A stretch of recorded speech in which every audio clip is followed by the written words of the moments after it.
जयपुर में निर्वाचित विधायकों का शपथ ग्रहण हुआ और विधानसभा अध्यक्ष वासुदेव देवनानी ने अपने चैम्बर में नए विधायकों को शपथ दिलवाई। बीजेपी के 5, कांग्रेस के 1, बीएपी के 1 विधायक ने शपथ ली और विधानसभा के बाहर बड़ी संख्या में समर्थक भी उनके मौजूद रहे।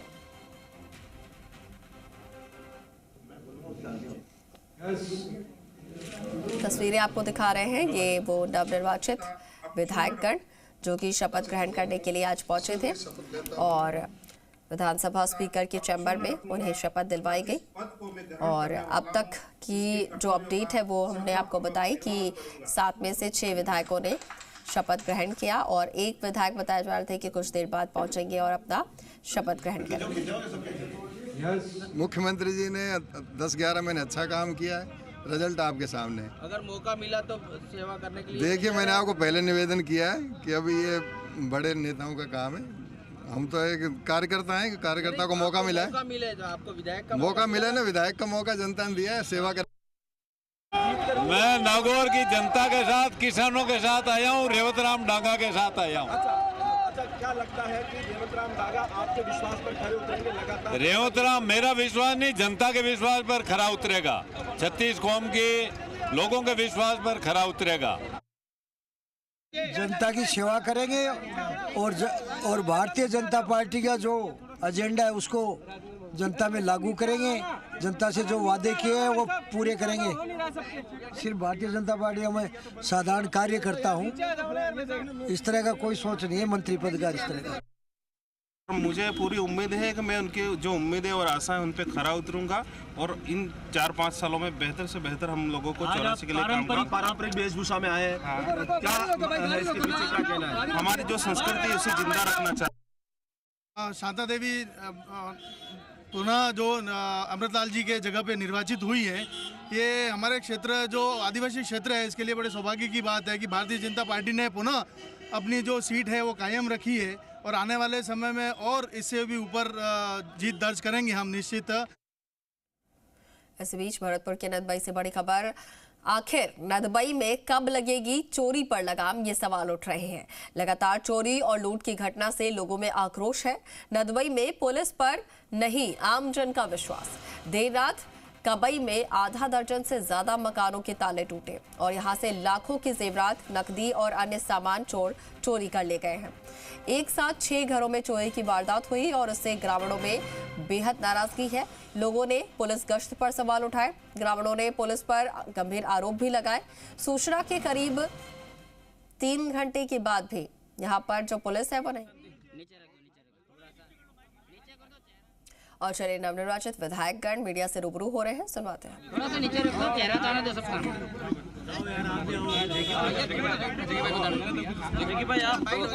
Audio check 1 2 3। हाँ बोलो। बड़ी जीत 84 की आपने। सबसे पहले तो हमारी जो 84 की समझदार जनता है, जिसने मत का जो महत्व है वो समझा, तो मैं आप मीडिया के माध्यम से उनको पहले तो सबसे पहले बहुत बहुत धन्यवाद, आभार, जोहार करना चाहूँगा 84 की जनता को। और साथ ही आज मैं विधानसभा में आके शपथ ली है, पहला दिन है और जनता का जो मेरे प्रति उनकी जो आशाएं उम्मीदें हैं उन पे खरा उतरने की पूरी कोशिश रहेगी। और हमारे उस क्षेत्र में हम शिक्षा पे काम करेंगे, स्वास्थ्य पे, और हमारे जो बेरोजगार भाई हैं उन पे हमें काम करना है। और दूसरा है, हमारे दक्षिणी राजस्थान के अधिकतर जो वहाँ के लोग हैं वो पलायन करते हैं रोजगार के लिए गुजरात। हम कोशिश करेंगे उस प्लान को किसी हद तक रोके। हाँ, बीएपी का लगातार वर्चस्व बढ़ता जा रहा है दक्षिण राजस्थान। बीएपी ने जब भी दक्षिणी राजस्थान में विचारधारा को आगे बढ़ाया है, सच बोला है, झूठ की बुनियाद पे कभी वोट नहीं मांगे। और वहाँ का जो मतदाता है उनको हमने समझाया है कि वोट का महत्व क्या है और आपका जो वोट का अधिकार है, जिसको आप वोट दे रहे हो वो व्यक्ति विधानसभा में जाकर के इस क्षेत्र के लिए बहुत ही महत्वपूर्ण भूमिका निभाएगा। तो इस चीज़ को हमने बार बार समझाने की कोशिश की और वहाँ की जो जनता है वो समझ रही है।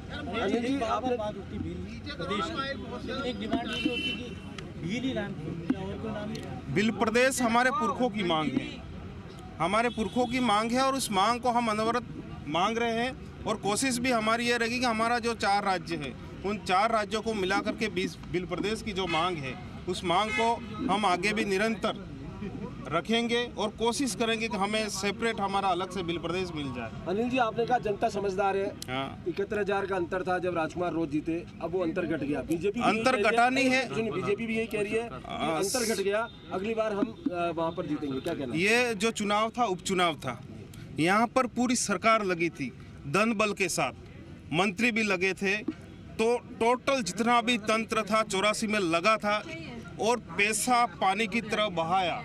फिर भी हमारे पास उतना पैसा नहीं था, जनता ने चंदा करके हम लोगों को दिया। और मैंने पहले भी कहा, समझदार जो जनता है, वोटर्स है, उन्होंने मतदान किया और ये उपचुनाव था, थोड़ा बहुत उधर उधर हुआ है। अगली बार जब 28 में लौट के आएंगे तो आपको इसका जो जवाब है स्वतः ही मिल जाएगा कि वहाँ की जनता किस तरीके से जागरूक जनता है। धन्यवाद। भारत देश हमारा है, भारत देश हमारा है,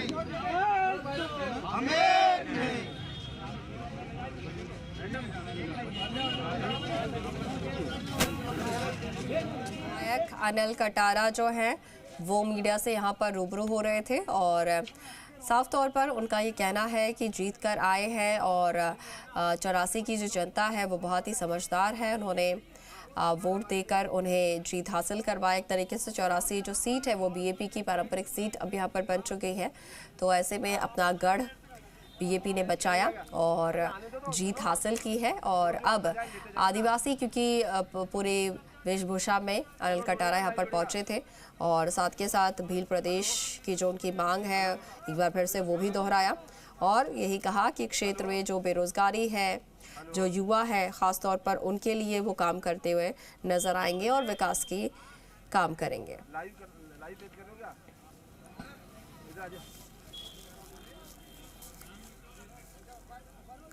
हमारे सहयोगी विष्णु शर्मा जो है वो वहाँ पे मौजूद हैं। विष्णु, 84 से विधायक जो है अनिल कटारा भी मीडिया से रूबरू हो रहे थे, क्या कुछ कहा गया उनकी तरफ से?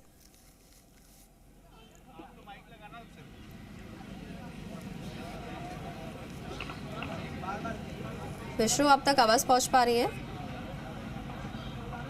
हाँ, बिल्कुल आवाज़ पहुंच पा रही है। अभी विधायकों की जो शपथ है वो हो गई है। 7 विधायकों ने शपथ ग्रहण कर ली है और शपथ ग्रहण के बाद विधायक धीरे धीरे बाहर निकल रहे हैं। भारतीय आदिवासी पार्टी के अनिल कटारा बाहर निकले थे, उन्होंने इनसे बात हुई और उन्होंने कहा कि जनता का प्यार था, पूरा स्नेह था बीएपी के साथ, इसलिए वो जीत कर यहाँ पर पहुँचे हैं। आदिवासी क्षेत्र में अब आदिवासियों के कल्याण के लिए वो काम करेंगे और उन्होंने अपना एजेंडा भी बताया कि भील प्रदेश की मांग एक बार फिर उठाई।